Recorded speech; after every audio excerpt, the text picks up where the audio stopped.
नमस्कार, मैं हूं आशुतोष और आप देख रहे हैं सत्यहिंदी.com। सत्यहिंदी.com में खास कार्यक्रम आशुतोष की बात में आपका स्वागत है। चुनाव की प्रक्रिया लगभग पूरी हो चुकी है। सातों चरण के मतदान हो चुके हैं। अब सिर्फ एक चीज पे नजर है कि मतगणना में कौन सी पार्टी जीतती है, कौन सी पार्टी हारती है। जो एग्जिट पोल आए हैं वो तो साफ तौर पर उत्तर प्रदेश के बारे में ये कह रहे हैं कि उत्तर प्रदेश में भारतीय जनता पार्टी की बहुमत के साथ, और कुछ एग्जिट पोल का ये कहना भारी बहुमत के साथ, और कुछ का ये कहना है कि बंपर बहुमत के साथ भारतीय जनता पार्टी की सरकार उत्तर प्रदेश के अंदर बन रही है। कम से कम तीन ऐसे, दो एग्जिट पोल और एक पोस्ट पोल सर्वे हैं जिनका यह कहना है कि भारतीय जनता पार्टी 300 तक का आंकड़ा भी पा सकती है। जो accessmyindia.com है उसका कहना है 326 तक का भी भारतीय जनता पार्टी सीट पा सकती है। टुडे चाणक्य कह रहा है 294 सीट मिल सकती है, और CSDS जो क्रेडिबल संस्थान है उनका कहना है कि भारतीय जनता पार्टी को 270 सीटें मिल सकती हैं। बाकी के जो अन्य पोल एजेंसीज हैं उनका कहना है कि भारतीय जनता पार्टी को 218 से 245 तक सीटें मिल सकती हैं। इसी तरीके से पंजाब के बारे में यह कहा जा रहा है कि वहां आम आदमी पार्टी स्वीप कर रही है। उत्तराखंड और गोवा में टक्कर कांटे की है। कुछ लोग कह रहे हैं कि कांग्रेस पार्टी को बहुमत मिल सकता है, कुछ का कहना है कि भारतीय जनता पार्टी को बहुमत मिल सकता है, सिंगल लार्जेस्ट पार्टी बनकर उभर सकती है। तो क्या कुछ हो रहा है, क्या कुछ हो सकता है, और कितनी क्रेडिबिलिटी इन एग्जिट पोल्स की है या नहीं है, और वाकई में 7 चरण में क्या हुआ है देश की राजनीति में, उस पर चर्चा करने के लिए हमारे साथ अभय कुमार दुबे जी हैं, जिनसे हम लगातार चुनाव के दौरान चर्चा करते रहे हैं। अभय जी, सबसे पहले तो ये कि ये जो एग्जिट पोल बता रहे हैं, क्या आप उनसे सहमत हैं? देखिए, पहली बात तो मैं एक बात का थोड़ा संशोधन करूंगा। CSDS, centre for the study of developing society, ने अधिकृत रूप से कोई आंकड़ा जारी नहीं किया।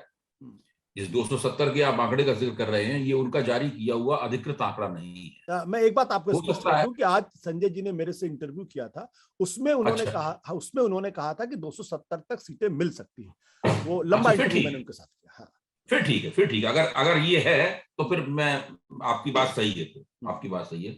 मुझे लगा था कि चूंकि वो कोई एग्जिट पोल नहीं कर रहे हैं और इसलिए उन्होंने कोई आंकड़ा जारी नहीं किया होगा। बहरहाल, जहां तक मौजूदा एग्जिट पोल का सवाल है, ये पहली बार है कि मेरा एग्जिट पोल के ऊपर से विश्वास उठ गया। उसका कारण है, मैं आपको उसकी कुछ अपनी तरफ से जो जिस वजह से विश्वास उठ गया है उसके प्रमाण देना चाहूंगा। एक प्रतिष्ठित सर्वेक्षण एजेंसी ने, एक्सिस इंडिया ने, जिसने आज तक के लिए सर्वे किया है, एग्जिट पोल किया है, उसने कहा है कि पश्चिमी उत्तर प्रदेश में जब पहले दौर का मतदान हुआ तो उसमें आम आदमी पार्टी को केवल 2 सीट मिलने की संभावना है। समाजवादी पार्टी को आप कह रहे हैं, आम आदमी पार्टी नहीं? हाँ, समाजवादी पार्टी को केवल 2 सीट मिलने की संभावना है। दूसरी तरफ ABP चैनल के लिए सी वोटर ने सर्वे किया है। वो बता रहे हैं कि समाजवादी पार्टी भाजपा को अच्छी टक्कर दे रही है, वो दोनों तकरीबन बराबर की स्थिति में 25 से 30 सीटें मिल सकती हैं। तो ये कैसे होता है कि एक एजेंसी को, जो अनुभवी एजेंसी है, कई बार उसका अतीत में उसका कुछ एग्जिट पोल कामयाब भी रह चुका है, उसको 2 सीटें दिख रही हैं, उसी इलाके में एक दूसरी अनुभवी और समान रूप से प्रतिष्ठित एजेंसी को उसकी 12 से 15 गुना सीटें दिख रही हैं। तो इसका सीधा मतलब यह है कि एग्जिट पोल की जो प्रक्रिया है, इसके पीछे ना कोई सिस्टम है, ना कोई साइंस है। इसके पीछे क्या है, इनकी विधियां क्या हैं, ये अपने आप में एक रहस्य का विषय है। क्या ये प्रबंधित एग्जिट पोल है? अगर ये प्रबंधित नहीं है तो फिर ये क्या है? ऐसा इतना फ्लक्चुएशन कैसे होता है?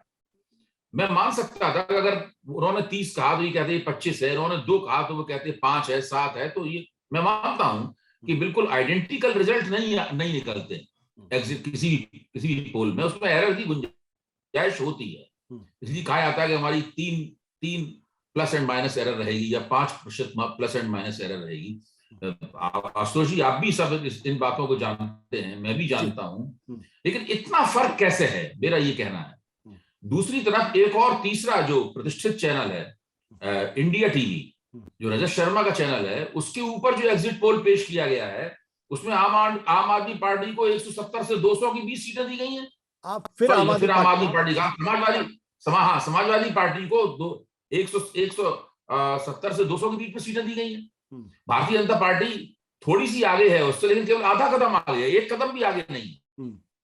यानी अगर वहां उस एग्जिट पोल के मुताबिक अगर भारतीय जनता पार्टी थोड़ा सा लड़खड़ाती है तो समाजवादी पार्टी को बहुत प्राप्त हो जाता है वहां पर, या बहुमत के बहुत नजदीक पहुंच जाती है। इसके अलावा दूसरे और भी एक देशबंधु वालों का चैनल है, वो तो आम आदमी पार्टी को शुरू से ही पूर्ण बहुमत दे रहा है। ये जो फर्क है, जमीन आसमान का फर्क है। एक तरफ उसको 300 सीटें दी जा रही हैं, दूसरी तरफ जिसको बताया जा रहा है कि उसकी 50, 60, 70 सीटें आएंगी। कुछ ऐसे एग्जिट पोल करने वाले हैं उनको पूर्ण बहुमत दे रहे हैं। इसका सीधा मतलब है कि चुनाव कोई भी जीते हारे, चुनाव भारतीय जनता पार्टी जीतती है या समाजवादी पार्टी जीतती है, ये बहस इसके ऊपर नहीं है। वो तो कल मालूम पड़ेगा कौन जीतेगा कौन हारेगा। वैसे भी ये मतदाताओं का विशेषाधिकार है कि चुनाव का परिणाम क्या हो। हम लोग कौन होते हैं उसकी भविष्यवाणी करने के लिए। तो मेरा कहना है कि ये जो एग्जिट पोल होते हैं, प्रश्न ये है कि चुनाव के रिजल्ट आने से पहले आप जो पूर्वानुमान लगा रहे हैं, उस पूर्वानुमान लगाने के पीछे आपकी थीसिस क्या है? क्या कोई आपके पास प्रणाली है, कोई सिस्टम है, या कोई विज्ञान सम्मत तौर तरीका है, कोई साइंस है आपके पास जिसके आधार पे आप ये कर रहे हैं? तो चूंकि ऐसा नहीं लगता, इसलिए लगता है कि ये एक बड़ा मीडिया सर्कस है जिसके अंदर पोलस्टर्स भी शामिल हैं, मीडिया के मालिक लोग भी शामिल हैं, मीडिया कर्मी भी शामिल हैं, और हमारे आपके ऐसे टिप्पणीकार भी शामिल हैं। जब हम एग्जिट पोल की आलोचना करते हैं तब भी उसे हम गंभीरता से लेते हुए दिखते हैं। हम उसको फिर भी प्रतिष्ठा देते हैं, हमें उनसे उम्मीद होती है कि भाई वो ऐसा नहीं, ऐसा करते तो अच्छा था। मेरा मानना यह है कि जल्दी ही, खासतौर से इस चुनाव के बाद में, हम लोगों को ये तय करना चाहिए कि हम इन लोगों को गंभीरता से नहीं लेंगे। हम इस आधार पर ना अपना मानस बनाएंगे, ना अपने मानस को प्रभावित होने देंगे, और न ही अपने तर्कों को प्रभावित होने देंगे इस आधार पर। जी, क्या आपको लगता है कि ये इसका कोई साइंस नहीं है? आप इसकी मेथोडोलॉजी पे क्वेश्चन मार्क लगा रहे हैं, या आप इनकी नियत पे सवाल खड़े कर रहे हैं? देखिए, नियत पे सवाल मैं इसलिए नहीं खड़ा करूंगा क्योंकि मेरे पास कोई प्रमाण नहीं है उनकी खराब नियत बताने का। जी, ये तो कयास होगा एक, भाई इनकी नियत ठीक नहीं है। मेरे पास कोई प्रमाण नहीं है, मेरे पास ऐसी कोई संस्था नहीं है जो मैं इनके पीछे लगा दूं और पता लगा लूं कि इन्होंने कोई साजिश की है कहीं। मेरे पास ऐसा कोई प्रमाण नहीं है। इसलिए मैं कह रहा हूं इनके पास कोई सिस्टम या साइंस नहीं है। इनमें से क्या होता है, कुछ एजेंसियों के कभी कभी एग्जिट पोल बिल्कुल सटीक बैठते हैं, उससे उन्हें जो प्रतिष्ठा मिलती है उस प्रतिष्ठा का लाभ उठाकर फिर ये कई साल तक गलत एग्जिट पोल करते रहते हैं। आपको ध्यान होगा कि एक्सिस इंडिया ने पिछली बार पश्चिम बंगाल का जब चुनाव हुआ था तो 172 सीटें भारतीय जनता पार्टी को दी थी जी। नतीजा क्या हुआ आप जानते हैं उसका। फिर उसी चैनल ने उसी एजेंसी को दोबारा उत्तर प्रदेश के लिए एग्जिट पोल करने के लिए रख लिया। अब वो फिर उसी किस्म का एग्जिट पोल कर रही है। हो सकता है इस बार वो सही साबित हो, मैं ये नहीं कह रहा हूं कि गलत साबित होगी, लेकिन सवाल ये है कि क्या पिछली बार जो इतनी जबरदस्त उनको गलती हुई, जिसको 172 सीटें दे रहे थे उसको केवल 70 सीटें प्राप्त हुई और वो बुरी तरह चुनाव हार गई, उसके लिए उन्होंने सार्वजनिक जीवन में क्या कोई माफीनामा पेश किया? क्या कोई ऐसी आत्मालोचना की जो हमारी निगाहों से गुजरी हो? क्या उन्होंने ऐसे कोई तरीके बताए आखिरकार उनसे गलतियां क्यों हुई? अगर उनके पास कोई विधि है, कोई प्रणाली है, कोई पद्धति है उनके पास, तो कम से कम वो कह सकते हैं कि इस पद्धति का इस्तेमाल करते समय हमसे फला चूकें हो गई। कुछ नहीं है, आपने एग्जिट पोल कर दिया, पूरे विश्वास के साथ मुस्कुराते हुए आप स्क्रीन पे आए, आपने बताया कि हमने ये आंकड़े क्यों पेश किए, और अगर एग्जिट पोल कामयाब हुआ तो आपने वाहवाही आपकी, नहीं कामयाब हुआ तो आप गायब है वहां से। बिल्कुल। सर्कस में विदूषक की तरह आप आए, सर्कस में विदूषक की तरह आए, आपने 2 जोक क्रैक किए, एक कलाबाजी खाई, थोड़ा सा इधर उधर आप घूमे, नाचे कूदे और चले गए संगीत की धुन पर। हम चुनाव के दौरान लगातार आपसे बातचीत करते रहे। जब चुनाव की प्रक्रिया शुरू नहीं थी तब भी हमने आपसे बातचीत की थी, चुनाव के दौरान जब वोट पड़े तब भी हमने आपसे बातचीत की। आपका ये कहना था कि दरअसल उत्तर प्रदेश के चुनाव में भारतीय जनता पार्टी पिछड़ रही है, समाजवादी पार्टी आगे बढ़ रही है। अब आपके आकलन में कोई बदलाव दिखाई पड़ रहा है, या आप अभी भी अपनी बात पर कायम है? देखिए, मैं एक समीक्षक हूं और मैं एक परिप्रेक्ष्य बनाता हूं, उस परिप्रेक्ष्य के मुताबिक समीक्षा करता हूं, और हर समीक्षक को यही करना पड़ता है और कोई तरीका नहीं है इसके अलावा। मेरा परिप्रेक्ष्य ये है कि चुनाव सामाजिक गठजोड़ के आधार पर जीते हारे जाते हैं। जिसके पास बड़ा सामाजिक गठजोड़ होता है, बेहतर सामाजिक गठजोड़ होता है, इसमें अच्छी एकता होती है, वो चुनाव जीतता है। और भी कई कारक होते हैं, लेकिन मुख्य कारक ये होता है। मेरा मानना है कि भारतीय जनता पार्टी ने अतीत में उत्तर प्रदेश के चुनाव में जो 3 शानदार जीतें हासिल की, तो असाधारण जीतें हासिल की, इसलिए की कि उनका गठजोड़ सबसे बड़ा, सबसे ज्यादा प्रभावी था। उनके गठजोड़ में यादव, जाटव और मुसलमानों को छोड़कर उत्तर प्रदेश में रहने वाले हर समुदाय की नुमाइंदगी थी। इसलिए वो 40 से 50% के बीच की एक विशाल हिंदू एकता बना पाए। जो लोकसभा के चुनाव में 50% तक चली गई और विधानसभा के चुनाव में 39-40% रही।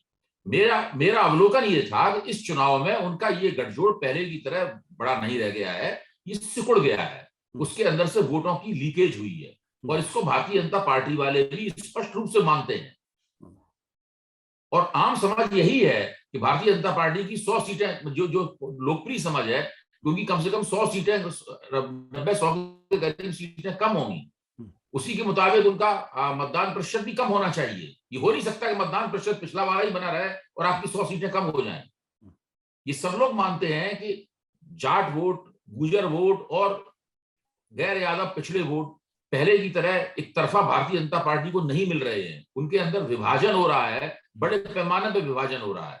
इसीलिए तो समाजवादी पार्टी का प्रदर्शन बेहतर है, वरना पिछली बार समाजवादी पार्टी को 47 सीटें प्राप्त हुई थी। अगर उनका प्रदर्शन वैसे ही रहेगा तो फिर 100 या 150 सीटें कैसे प्राप्त होंगी?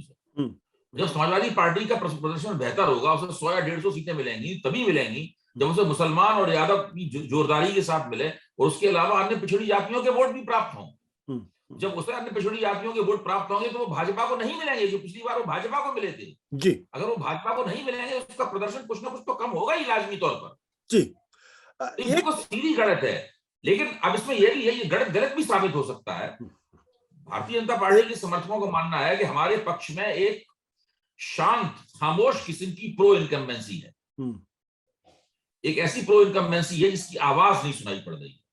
हमारा वोटर चुपचाप है, वो खामोशी से भाजपा के पक्ष में वोट दे रहा है। उन वोटरों में वो लाभार्थियों को मानते हैं और स्त्रियों को मानते हैं। उनका मानना है कि एक प्रो इनकम्बेंसी की हवा है, जो हमारे जैसे, हमारे और आपके जैसे लोग नहीं देख पा रहे हैं, वो उनके पक्ष में वोट डाल रहे हैं। चुनाव नतीजा आएगा तो हम देखेंगे प्रो इनकम्बेंसी की कौन सी हवा उनके पक्ष में है। ठीक है। एक चीज जो कही जा रही है इस चुनाव में, कई समीक्षकों ने जो मुझसे बात की और मैंने उनसे बात की, उनका कहना यह कि देखिए, हम लोग एक फैक्टर को इग्नोर कर रहे हैं और ऑब्वियसली हमारी जो बातचीत का जो बेस था, वो बेस था एग्जिट पोल के नतीजे और जो पोस्ट पोल जो CSDS ने किया उसके नतीजे। उनका यह कहना था कि देखिए, 2014 में भारतीय जनता पार्टी को 40% से ज्यादा वोट मिला, 2017 में भी भारतीय जनता पार्टी को 40% से ज्यादा वोट मिला और 2019 में भी भारतीय जनता पार्टी को 40% वोट मिला। इसका मतलब यह है कि भारतीय जनता पार्टी का जो बेस वोट उत्तर प्रदेश के अंदर वो 40% है।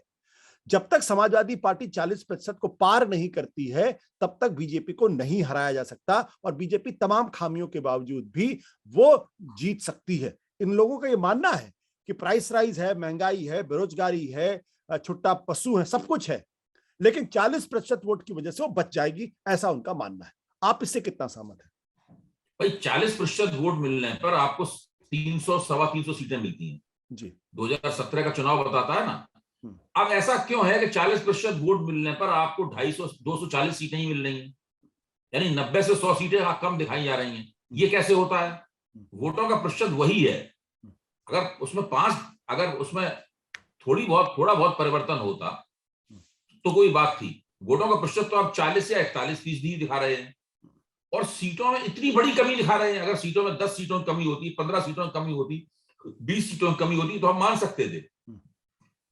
सीटों में आप कमी दिखा रहे हैं, 90 से 100 की कमी दिखा रहे हैं, यानी साधारण हालात में इतनी सीटों की कमी होने पर तो पार्टियां बुरी तरह चुनाव हार जाती। तो ये भी नहीं समझ में आता, इसके पीछे भी कोई सिस्टम है, साइंस समझ में नहीं आती। तो मेरा मुख्य तर्क यह है कि एग्जिट पोल के पीछे कोई सिस्टम या साइंस नहीं है। उसके पीछे क्या है, इसके लिए अनुसंधान की आवश्यकता है। आखिरकार वो कौन से आग्रह हैं जो एग्जिट इस तरह, जिनकी वजह से एग्जिट पोल इस रूप में निकल के हमारे सामने आया। बिल्कुल।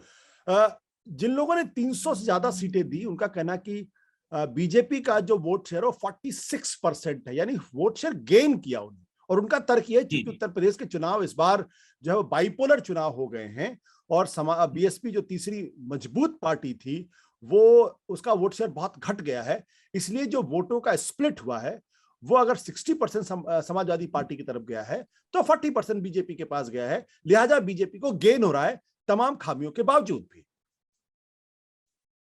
अब देखिए ये बात सही है कि गलत है। बीजेपी का अगर वोट प्रतिशत 39 से बढ़कर 45 हो गया है तो ये कल निकल कर सामने आएगा, तो हम इसके कारणों पर विचार करेंगे और हमारे देखने में जो गलतियां हुई हैं उन गलतियों को हम स्वीकारेंगे। मैं एग्जिट पोल करने वाली एजेंसियों की तरह नहीं हूं जो अपनी गलतियों पर चुप्पी लगा के बैठ जाए। मैं स्पष्ट रूप से कहूंगा कि फलानी फलानी परिघटना मैं देखने में नहीं समझ पाया या उसका महत्व मैं नहीं समझ पाया, मुझे ये मानने में कोई गरज नहीं है। अगर हम इसको बात को मानेंगे तभी तो अगली बार हम सही अवलोकन कर पाएंगे। जी बिल्कुल। अब आपका क्या अवलोकन है? क्या आपको लगता है कि वाकई दो तीन चीजें, एक, क्या इस बार वाकई बाइपोलर चुनाव हुआ है? दूसरा, क्या इस बार वाकई बीएसपी के वोट शेयर बहुत ज्यादा घटने वाला है? तीसरा, क्या समाजवादी पार्टी का वोट शेयर वाकई बहुत ज्यादा बढ़ रहा है? भाई एक बात पे तो सब लोग एक मत है कि समाजवादी पार्टी के प्रदर्शन में असाधारण सुधार होगा। इस बात पे तो एक आध एजेंसी को छोड़ के बाकी सब लोग इस बात पर सहमत हैं कि उसके प्रदर्शन में असाधारण सुधार होगा। साथ में ये बात भी निकल कर आ रही है कि समाजवादी पार्टी के पास नॉकआउट पंच डिलीवर करने की ताकत नहीं दिखाई पड़ रही है, यानी वो आखिरी मुक्का समाजवादी पार्टी नहीं मारने की स्थिति में है जिससे भाजपा और उसकी दावेदारियां पूरी तरीके से ढह जाएं।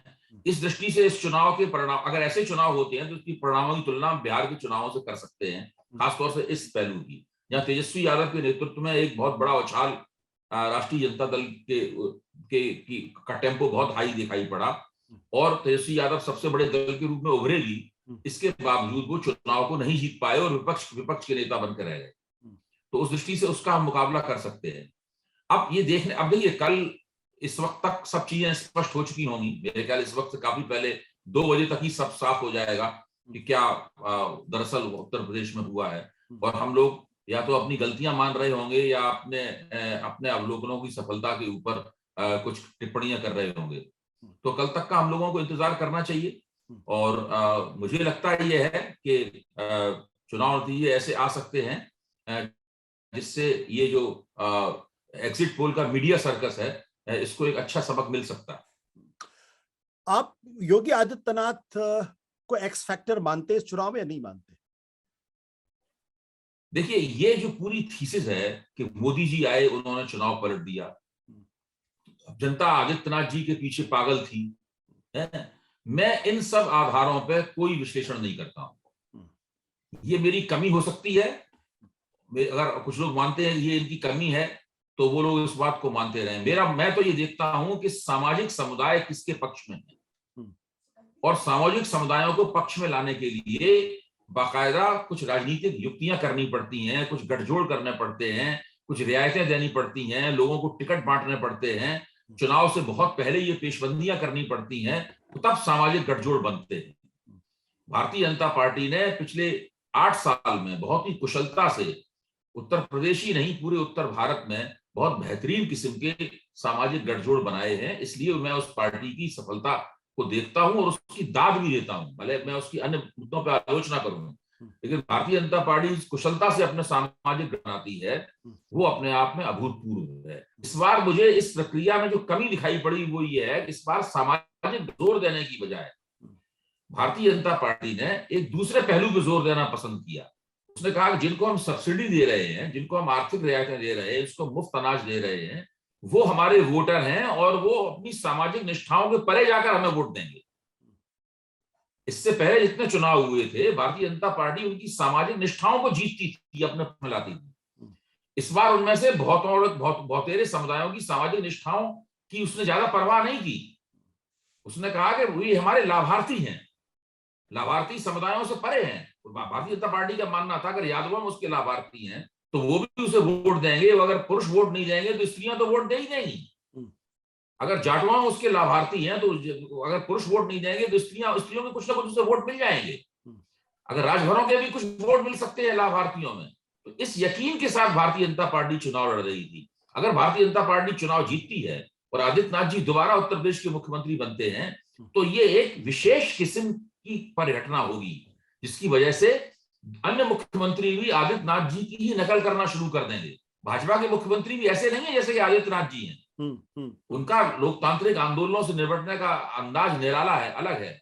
वो अपराधों से अलग तरीके से निपटते हैं, वो अलग तरीके का, एक मैं उसे बाहुबली प्रशासन का मॉडल कहता हूं। तो फिर हर मुख्यमंत्री, यहां तक के गैर भाजपा मुख्यमंत्री भी बाहुबली प्रशासक बनना चाहेंगे, क्योंकि बाहुबली प्रशासक बनकर और जनता के बीच में सिन्नी की तरीके से राहत बंटवाकर आप एंटी इनकम्बेंसी का मुकाबला कर सकते हैं। अगर उत्तर प्रदेश जैसे जटिल प्रदेश में और विशाल प्रदेश में आप इस जरिए एंटी इनकम्बेंसी का मुकाबला कर सकते हैं, छोटे प्रदेशों में ज्यादा आसानी के साथ कर सकते हैं। तो आदित्यनाथ जी दरअसल दूसरे मुख्यमंत्रियों के लिए एक मॉडल बन जाएंगे, एक प्रारूप बन जाएंगे। अभी ये कहना थोड़ा, देखते देखते इस देश में बहुत सारे आदित्यनाथ पैदा हो जाएंगे। आपने बिल्कुल सही कहा। ये पूरा आंदोलन ही आदित्यनाथमय हो जाए, पूरा लोकतंत्र आदित्यनाथमय हो जाएगा। ठीक है। आपने जो बात की, अगर उसको थोड़ा सा अगर आगे करें, हालांकि नतीजे तो कल आएंगे, तो उसके आधार पर फाइनल किसी तरीके का निष्कर्ष निकालना ज्यादा बेहतर होगा। अगर ये लाभार्थी वाली जो बात है, अगर ये सच साबित होती है, तो क्या ये कहा जाए कि हिंदुत्व का सेकुलराइजेशन हो रहा? क्या वो हिंदू मुसलमान बाइनरी पे काम ना करके जाति धर्म के ऊपर एक ऐसा क्लस्टर तैयार कर रही है जो दरअसल वेलफेयर मेजर्स की वजह से उसका अपना अपना बन रही है और उसकी वजह से चुनाव जीतने की कोशिश करती है? एक हद तक इस बात को मानना पड़ेगा, तो जांच पड़ताल करनी पड़ेगी, कोई रिसर्च करनी पड़ेगी कि ये बात कहां तक गई है। लेकिन हम लोगों की जो शुरुआती अवधारणा होगी वो ये बनेगी कि अगर आप जाति धर्म के परे ले जाना चाहते हैं वोटर को, तो आप सब्सिडी मॉडल के जरिए या लोकोपकारी मॉडल के जरिए या लोगों को एक खास तरह का वेलफेयर मॉडल अपनाकर आप लोगों को ले जा सकते हैं जाति धर्म के परे। क्योंकि ऐसी कोई आर्टिफिशियल इंटेलिजेंस का फार्मूला नहीं है जो कि मुसलमानों में फ्री राशन बांटने से रोक सके। फ्री राशन तो उनको भी मिला होगा, फ्री राशन तो यादव गरीबों को भी मिला होगा, फ्री राशन जाटा गरीबों को भी मिला होगा। जो भाजपा विरोधी वोटर है माना जाता है सामाजिक रूप से, फ्री राशन तो उनको भी मिला होगा। तो ये सब चीजें किस तरीके से संसाधित हुई हैं, ये कैसे प्रोसेस हुई है इस चुनाव में, इस पे निगाह रखनी होगी। तो वो निगाह अभी तक, मैं मानता हूं इस बात को कि ये जो पूरा मॉडल था, इस मॉडल को यूपी चुनाव से पहले समझ पाने में मेरे ऐसा आदमी असमर्थ रहा। और इस मॉडल को इस मुकाम तक लाने का श्रेय नरेंद्र मोदी और उनकी चुनावी रणनीति को जाता है। ये तो 2014 में चुनाव जीतते ही उन्होंने जनधन खाते खोल दिए थे और इस मॉडल की शुरुआत हो गई थी। हम लोग उसका मजाक उड़ाते रहे, हम लोगों ने इसको गंभीरता से लिया नहीं। हमारी समझ में नहीं आया कि ये आगे जाकर चुनावी गोलबंदी का इतना बड़ा औजार बनेगा। आपसे आखिरी सवाल, अब चूंकि काउंटिंग कुछ घंटे के बाद शुरू हो जाएगी और नतीजे सामने, अब आपका फाइनल एनालिसिस क्या कहता है? आपका जो आपने अवलोकन किया उसके आधार पे आपको क्या लगता है कि उत्तर प्रदेश के नतीजे क्या? मैं अभी भी मानता हूं कि अगर सामाजिक शक्तियों के संतुलन और उनके समीकरण के आधार पर देखा जाए तो भारतीय जनता पार्टी को इस चुनाव में नुकसान होना चाहिए। लेकिन इससे परे अगर कोई परिघटना काम कर रही है जिसको रेखांकित करने में या समझने में हम लोग नाकाम, मेरे ऐसा व्यक्ति नाकाम रहा है, हो सकता है कुछ लोग कामयाब रहे हो तो मैं उनका अभिनंदन करूंगा, लेकिन मेरे ऐसा व्यक्ति उसको देख पाने में नाकाम रहा है। मुझे विश्वास नहीं हुआ कि सामाजिक परिघटना से परे जाकर दूसरे कारक भी एक इस तरह की सरकार को, जिसने बिल्कुल उत्तर प्रदेश में विकास नहीं किया, जिस दिन 2017 में आदित्यनाथ ने शपथ ली थी उस दिन उत्तर प्रदेश में पर कैपिटा इनकम जितनी थी उतनी पर कैपिटा इनकम आज भी है। राज्य का जो डोमेस्टिक प्रोडक्ट था, कुल घरेलू उत्पाद था, उस वक्त भी 33 रिजर्व बैंक द्वारा बनाई गई 33 राज्यों की जो इंडेक्स है उसमें उत्तर प्रदेश का नंबर 32वां था। आज भी उत्तर प्रदेश का नंबर 32वां है। विकास के धरातल पर इस प्रदेश ने आदित्यनाथ के नेतृत्व में कोई प्रगति नहीं की। महंगाई जबरदस्त है, बेरोजगारी अनाप शनाप है। आदित्यनाथ जी खुद रिश्वत नहीं लेते हैं, लेकिन उनके एक मंत्री हैं, उन्होंने अपने एफिडेविट दिया है, उसमें उनकी आमदनी 100 करोड़ से ज्यादा है। कहां से इतना जबरदस्त भ्रष्ट प्रशासन की अध्यक्षता वो करते रहे। इस सब के बावजूद अगर वो केवल, और देखिए इस चुनाव सांप्रदायिक भी नहीं है, कोई हिंदू मुस्लिम प्रभाव भी नहीं है इस चुनाव में, थोड़ा बहुत है, लेकिन ऐसा कुछ नहीं है उसकी वजह से चुनाव का फैसला होने के लिए जा रहा हो। इसके बावजूद भी अगर भाजपा अच्छे खासे बहुमत के साथ जीतती है, तो उसका सीधा मतलब यह है कि ये एक कुछ दूसरी प्रक्रियाएं काम कर रही हैं, जिनको समझने के लिए हम लोगों को थोड़ी मेहनत करनी पड़ेगी। बहुत बहुत शुक्रिया अभय जी हमसे बातचीत करने के लिए। अब तो रिजल्ट नतीजा आने में बस कुछ वक्त बाकी है। बहुत बहुत शुक्रिया, धन्यवाद, नमस्कार। सत्य हिंदी का ऐप डाउनलोड करें गूगल प्ले स्टोर पर।